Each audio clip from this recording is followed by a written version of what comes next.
Yo mga katagalog, magandang araw sa inyo. Dito tayo ngayon sa Batangas City. May kaset tayo ngayon. Abangan nyo kung sino aming kasama. Dating player ng Mavs Phenomenal. Dito kids Parigoy. Maulan. Oh no, Kapote Gaming na naman tayo. Abangan nyo din ang player ng Ateneo. Lalaro, magkakampi. Yung player ng Mavs at player ng Ateneo. Kita kids na lang sa venue. Hindi na ako makakapag-video at maulan. Doon na lang ako magbibideo. Kapote Gaming. Yo mga katagalog, ayos din. I-comment nyo nga pala kung taga saan kayo na malaman natin kung saan umaabot ang video natin. Yun, bali nga pala mga idol, first time nating makakasama ang dating player ni Coach Mavs. Sa pagkakataon to mga idol, unti-unti nang dumadating ang ating kakampi mula sa San Juan, Batangas. Bali ang kaset natin ngayon ay mula sila sa Lubo, Batangas. Malayo din. Yan si Ogalats. Bali second game na pala ang inabutan ni Idol. Buti nanalo tayo sa first game at medyo nakauna tayo. Naglaro na ang dating player ng Mavs. Ay, parang tinibang saging bagsak eh. Yan dito mga idol, no, nagpamalas na si Idol RB ng kanyang mga tira sa labas. Ay, lambingan mo men, sige. Magkuyo mo sa kayo dyan. Ay, dagis-dis na rin eh. Alamis puy-puy din eh.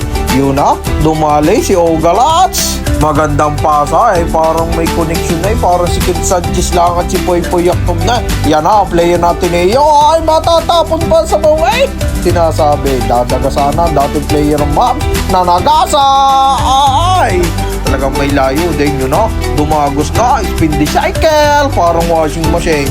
Ay, kulang ng Bayo J-Safe Leo pagkatapos. Yan na, pinasa. Ay, dapat easy basket mo na yun eh. Tinuro sa'yo ni Mavs Phenomenal yun eh. Yan na, nakadagos na tira. Abay, pasa din naman pala eh. Huwag nang uulitin at wala ka noon. Dito mga idol, sa second game nga palang ito, nakuha ng kalaban namin ng panalo. Di bali tabla. Nagkasundo kami dito ng mag-final sa pangatlong pagkakataon. Sino makakadalay sa pangatlong pagkakataon? Makakabisaw ika nga. Yan na, nagmamadagos na naman. Biglang pull up. Abay, parang si Klay Thompson din nga pala dumagos. Aray, basta numihit siya.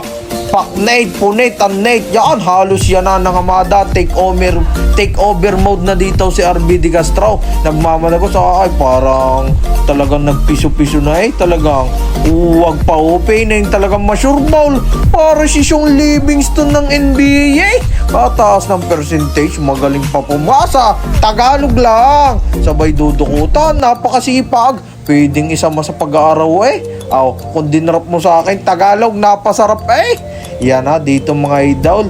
Tatapusin na baga nga, pero pinasa pa ilalim. Connect! Nadali ng Tagalog. Pasahe kay Ogalats. Pinasa sa gitna.